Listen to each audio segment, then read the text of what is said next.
You know, I used to believe that when two people shared a lifetime together, 50 years of love, struggle, laughter, and tears, nothing could ever break that bond. Not age, not sickness, not even death. But I was wrong. Turns out, all it takes is a shiny lottery ticket and a greedy heart to undo half a century of love. Hi, my name's Martha. I'm 70 years old, and this is the story of how my husband Thomas hit the jackpot and lost everything that really mattered, including me. Before I go any further, make sure you're subscribed to Nana's Bitter Truth and tell me in the comments where you're watching from. I love seeing how far these stories travel. Now, if you had seen us a few months before all this happened, you'd probably think we were the picture of a happy old couple. We had this little house out in a quiet town in Georgia, a garden in the back, a white swing on the porch, and a life built on decades of hard work. We weren't rich, but we were comfortable. And honestly, I thought that was enough. Thomas wasn't always an easy man, but I loved him. I met him when I was 19 and full of dreams. He had this crooked smile and a laugh that made me forget all my worries. We didn't have much, but we had each other. Through the years, we faced everything side by side. Bills, sickness, raising our son, losing friends, even burying family. 50 years together builds a history you can't fake. But lately, things had started to shift. Maybe it was retirement, maybe it was old age making him restless. He'd talk about doing something big before it's too late. I thought it was just talk. I didn't realize that something big would end up tearing our world apart. It started with a routine trip to the gas station. I was the one who always handled the bills, the groceries, the day-to-day. So when I bought that lottery ticket, I didn't think much of it. Just a little fun. I tucked it in my purse and forgot about it. A week later, Thomas came home waving the newspaper, grinning like a fool. "Martha," he shouted, "someone in our town just hit $10 million. Can you imagine?" I remember laughing. "What would we even do with that kind of money?" I asked. He said, "I'd finally get to live." I didn't think much of those words then, but I should have. You see, when life gives you too much too fast, it shows what people are really made of. And my husband, well, what came out of him wasn't love, or gratitude, or even excitement. It was greed. The night he found out we were the winners, his face changed. I saw something cold flicker behind his eyes. Something I hadn't seen in 50 years of marriage. He looked at me like I was in the way. Like I was a burden. Like I was holding him back from some new life he thought he deserved. I didn't know it then, but that lottery ticket was about to destroy everything we'd built. Our love, our home, our family. It was all about to come crashing down.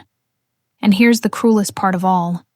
He didn't even realize that the ticket he was holding, the one he thought made him rich beyond measure, wasn't even his. It was mine, but I didn't fight back right away. Oh no. Sometimes the best revenge isn't loud or angry. Sometimes you let the truth sit quietly, waiting for the perfect moment to speak for itself. So, if you're listening right now, wondering how someone can lose their soul over money, trust me, I've seen it happen up close. But before we get to the part where karma had the final word, let me take you back to where it all began. Because to understand how I got here, standing on my porch alone, free but scarred, you need to know what life was like before the jackpot. Before the lies, before Thomas forgot who I was, and before I remembered who I really am. When I think back to life before the money, it almost feels like a dream. Simple, quiet, maybe a little dull to some, but to me, it was peaceful. We didn't have much, but what we did have was ours. Every inch of that house, every nicked-up plate, every creaky floorboard held a story. That home wasn't built by contractors or decorators. It was built by years of love, sweat, and patience. Thomas and I met when I was just 19. He was 22, working at a small auto shop, hands always greasy, hair always a mess. But he had that smile. Lord, that smile could light up a room. I fell for him fast. We married within a year, and though everyone said we were too young, I didn't care. We didn't need approval. We just needed each other. We started out in a tiny rented apartment with a leaky sink and neighbors who argued all night. But back then, even that felt like paradise because it was ours. I'd make dinner on a hot plate. He'd come home smelling like oil and metal, and we'd sit on the floor with our plates, dreaming about the house we'd own someday. And eventually, we did it. Took us nearly 15 years, but we bought that little white house in Georgia. It wasn't fancy, but to me it was everything. I planted roses by the porch, painted the shutters myself, and turned it into a home. Every corner of that place had memories. Birthdays, Christmas mornings, the sound of our son running down the hall in his pajamas. I can still hear his laughter if I close my eyes long enough. Thomas was a good man back then. He worked hard, saved every penny, and always made sure we had what we needed, even if it meant going without for himself. But as the years rolled by, I noticed something change in him. It wasn't big at first, just little things. He stopped saying we and started saying I. I paid the bills. I fixed the roof. I worked all these years. I brushed it off. Men his age sometimes get restless. I figured it was just that. Retirement didn't sit well with him either. He'd sit on the porch for hours, staring at the road, complaining that life had passed him by. I tried to comfort him, told him we had a beautiful life, that we'd done well for ourselves, but he'd just sigh and mutter, "Beautiful ain't enough when you ain't got money." That was the first time I heard it, that longing for more. I didn't think much of it then. I figured he just needed a hobby, maybe some travel. But Thomas was a proud man, and pride can be a dangerous thing when it starts to mix with regret. He started buying lottery tickets more often. At first, I thought it was just a harmless old man's habit. $1 here, $1 there. I even teased him about it. "You planning to retire again, honey?" I'd say. He'd laugh it off, but there was something in his eyes. Something desperate. Sometimes I'd catch him staring at those tickets like they were the key to some secret door he'd been waiting to open his whole life. I told him, "Thomas, you can't buy happiness." He said, "Maybe not, but it sure helps." Still, I stayed by his side, because that's what you do when you've shared a lifetime with someone. You stand by them, through the good and the bad, even when you start to feel like the person beside you isn't the same one you married. I cooked his meals, washed his clothes, listened to his complaints. I thought maybe he'd snap out of it. Maybe he'd wake up one morning and realize that the life we had was already enough, but that realization never came. What did come was a coldness I couldn't explain. The man who used to kiss my forehead before bed now turned away without a word. The man who used to laugh at my silly jokes barely smiled anymore. It was like watching the light fade from someone you love, slowly, painfully, and completely. I remember one night, lying awake beside him staring at the ceiling. The house was quiet, except for the old clock ticking in the hall. I whispered, "Thomas, are you happy?" He didn't answer. He just rolled over, and that silence told me everything. But even then, I stayed. I stay because I believed in vows, in love, in loyalty. You don't give up on 50 years because of a few bad months. I thought if I loved him enough, if I held us together hard enough, he'd come back to me. Little did I know, life was about to throw me into a storm that would test every ounce of patience, every bit of love, every piece of faith I had left, and all it took to start that storm was one little piece of paper. Morning, the kind that starts with coffee, a quiet kitchen, and the sound of birds outside. I was standing by the counter, flipping through yesterday's mail when I heard Thomas yell from the living room. It wasn't a normal yell either. It was sharp, frantic, almost wild. I dropped the envelope in my hand and rushed over.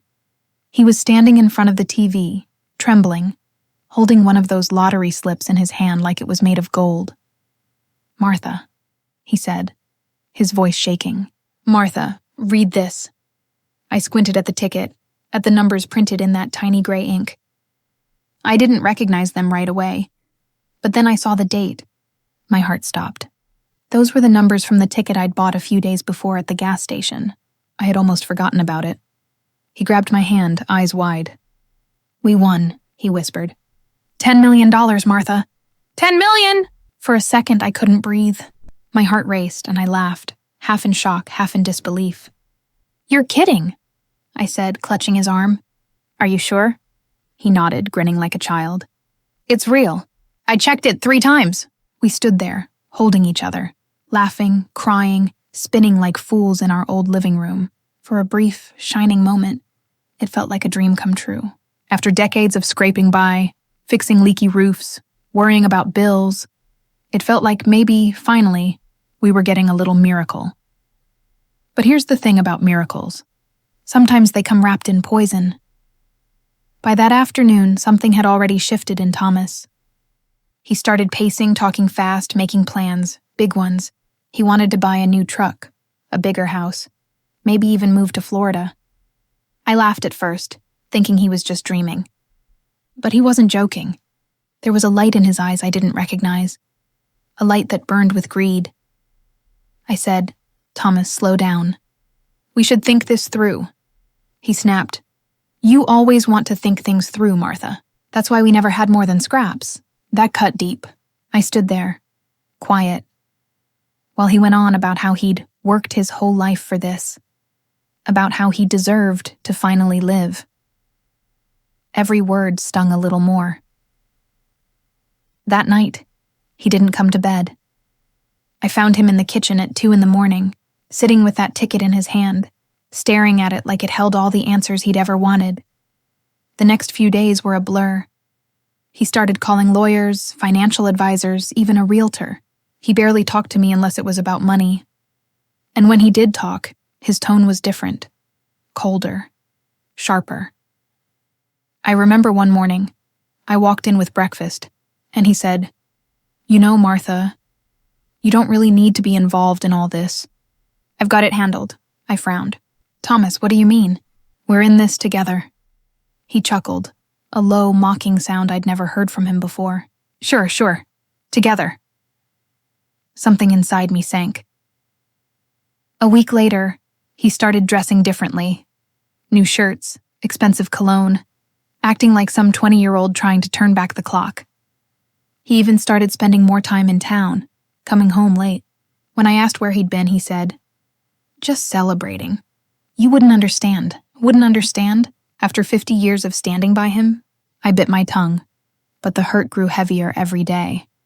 I watched the man I loved turn into someone I didn't recognize. He used to be humble, gentle, kind.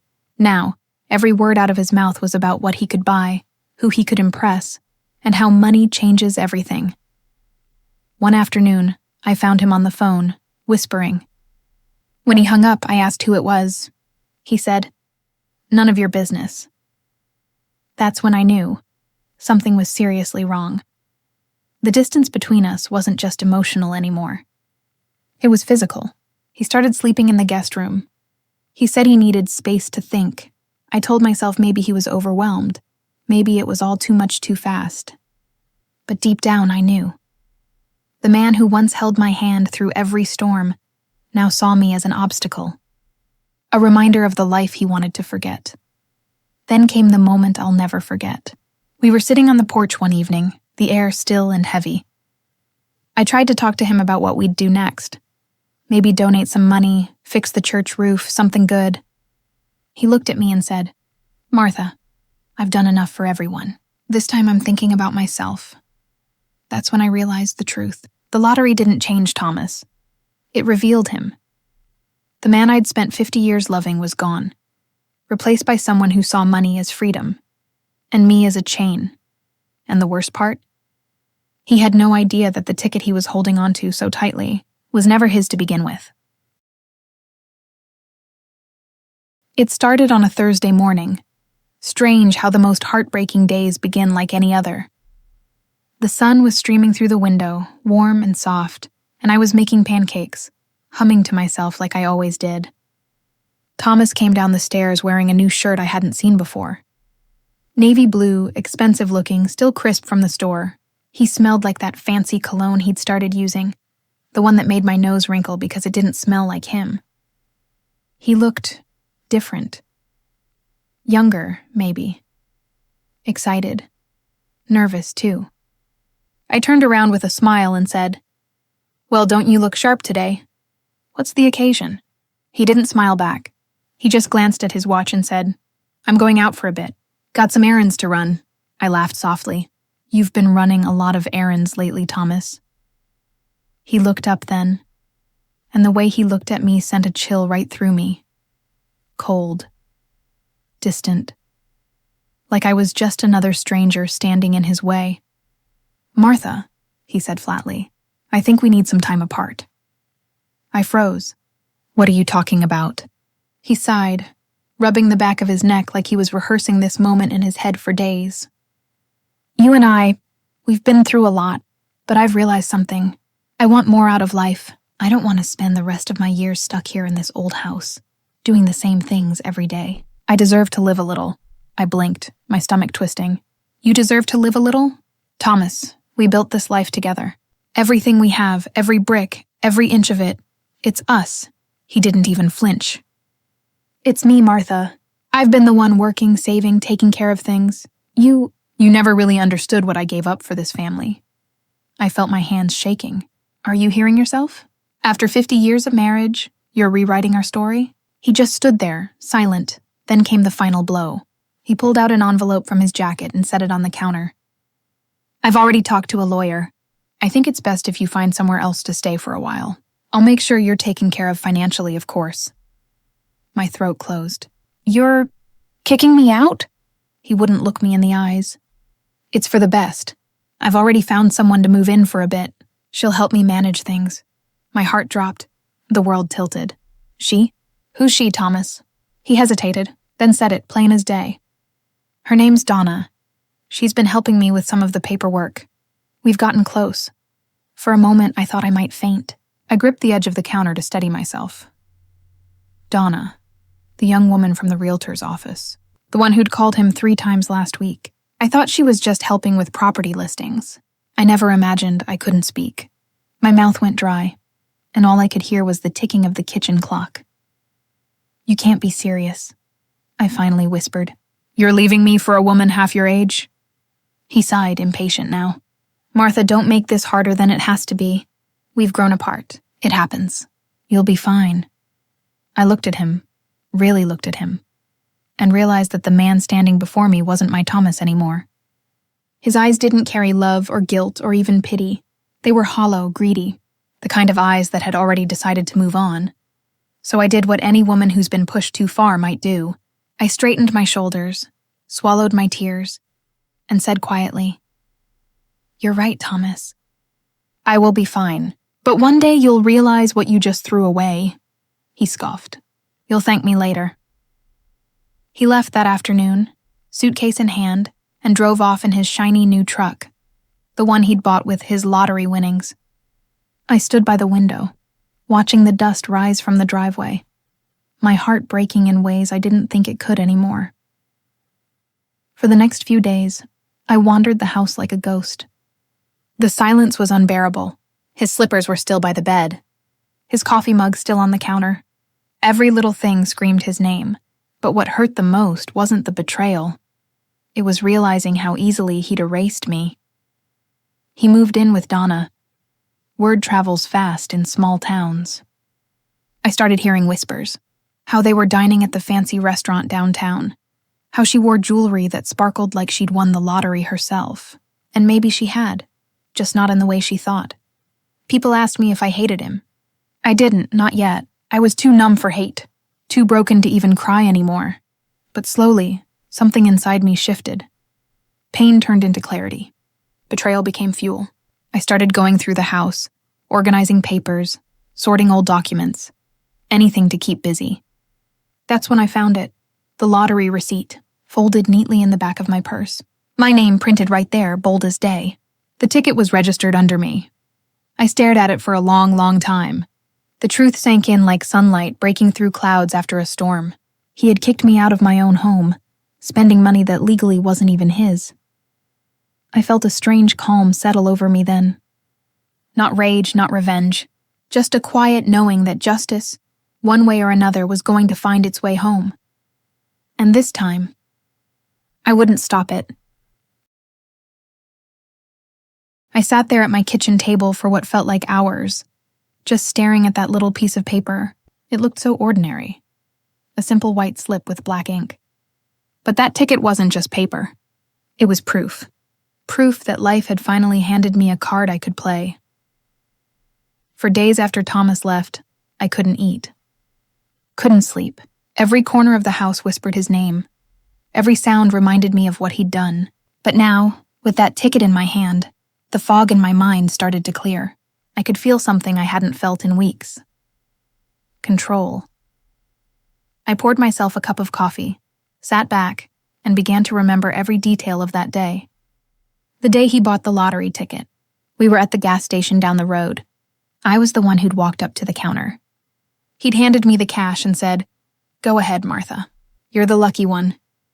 I smiled, scribbled my name on the back just for fun, and tossed it into my purse. I never thought about it again. Until now, I couldn't help but laugh. After all his boasting, all his arrogance about how he had won, the truth was staring him right in the face. And he never even knew it. At first, I wanted to march right into that new house of his, shove the ticket under his nose, and watch the color drain from his face. But then I stopped myself. I took a deep breath. No, that's not how I wanted to play this. I'd been humiliated, discarded, treated like I was nothing, but I wasn't going to let anger write the ending. I was going to be smart. So I made a plan. The first thing I did was call my nephew Brian. He's a lawyer, sharp as a tack, but more importantly, he's always had my back. I told him everything, every painful, humiliating detail. There was silence on the other end of the phone for a long moment before he finally said, "Aunt Martha, you realize that ticket legally belongs to you, right?" I swallowed hard. "You're sure?" "Positive," he said. "If your name is on it and you purchased it, it's yours. No court in the country would argue that." That's when something inside me shifted completely. I wasn't a victim anymore. I was a woman who'd just discovered her power again. Brian told me to stay quiet for now, to let Thomas think he was untouchable. He helped me file for control of the winnings and freeze the accounts tied to the lottery funds. Every step of the way, I kept imagining his face when the truth finally hit him. Still, there were moments when doubt crept in. I'd sit in my empty living room, holding that ticket, wondering if I was doing the right thing. A part of me still loved him, or maybe just loved who he used to be. But then I'd remember the way he'd looked at me that morning, cold, heartless, telling me to pack up and leave my own home. And my resolve hardened all over again. Days passed, then weeks. I heard from friends that Thomas was living it up. New suits, new car, taking Donna on trips, spending money like water. Everyone in town was talking about how lucky he was. I just smiled quietly. Let them talk. They'd know the truth soon enough. One evening, as I was sorting through some old photo albums, I came across a picture from our early years. Thomas and I standing in front of our first house, grinning from ear to ear, young and hopeful. I stared at it for a long time, tracing the edges of that photo with my fingers. That woman, the one in the picture, she believed love could conquer everything. But the woman I am now, she knows better. I realized something then. I wasn't just taking back my money. I was taking back my dignity.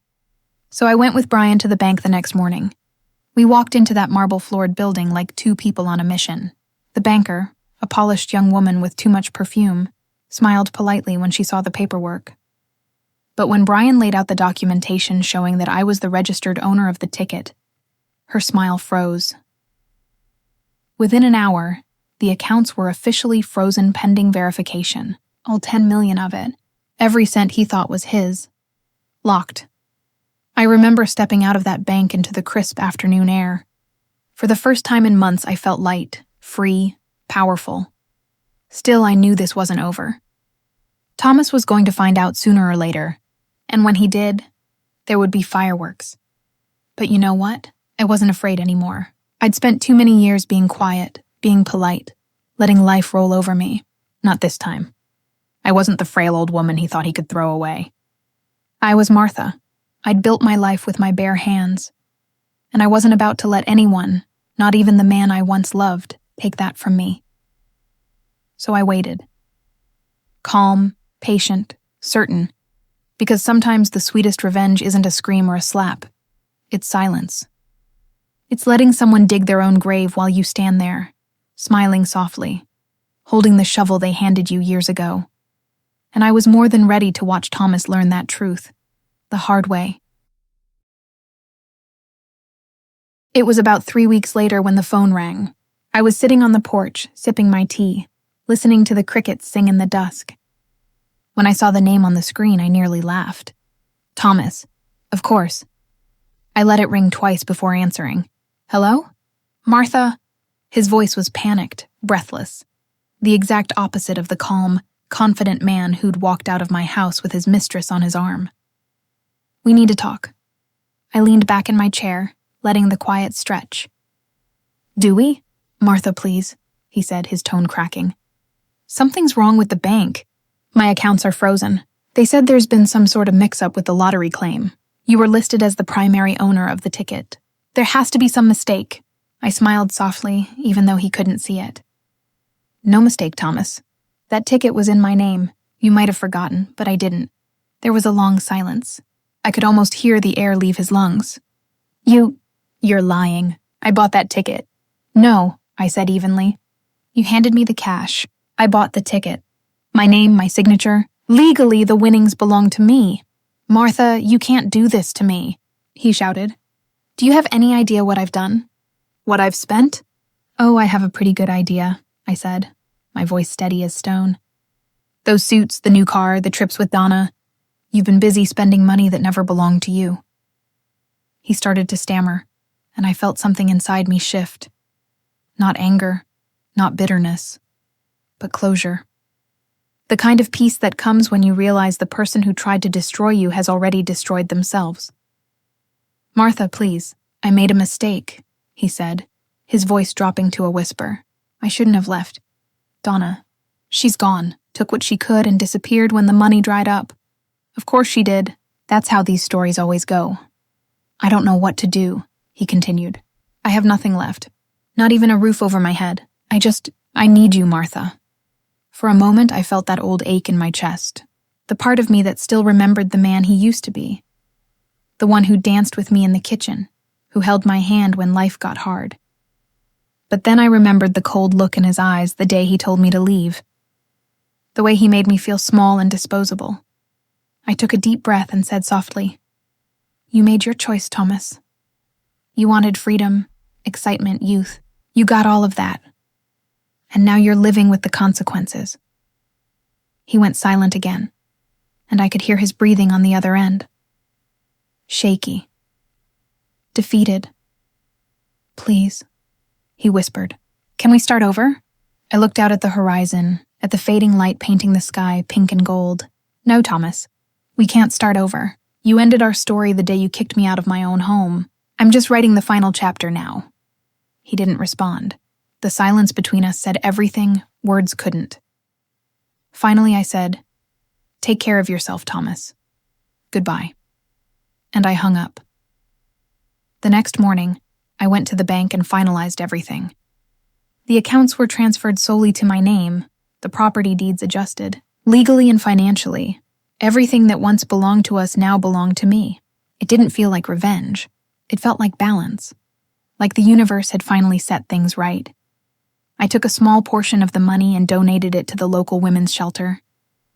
I wanted it to help women like me, the ones who'd been told they were too old, too weak, too replaceable. I wanted them to know that life doesn't end when someone betrays you. Sometimes that's when it finally begins. With the rest, I fixed up the old house. New paint, new floors, new life. I even planted a little garden out back, filled with roses, daisies, and lavender. Every morning I'd walk out with my coffee and breathe in the scent of something new, something mine. I never saw Thomas again after that. Rumor had it he moved out of town, maybe to stay with an old friend. Some said he tried to make amends. Others said he just couldn't face the shame. Either way, I stopped caring. Because here's the truth.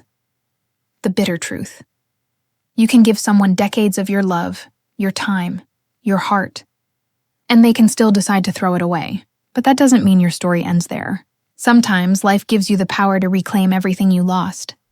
And when it does, you don't owe anyone mercy. I didn't win the lottery that day. I earned it.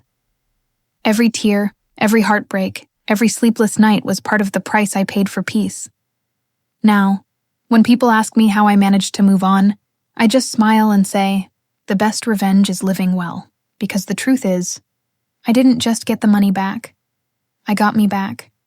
And for the first time in my life, that was more than enough.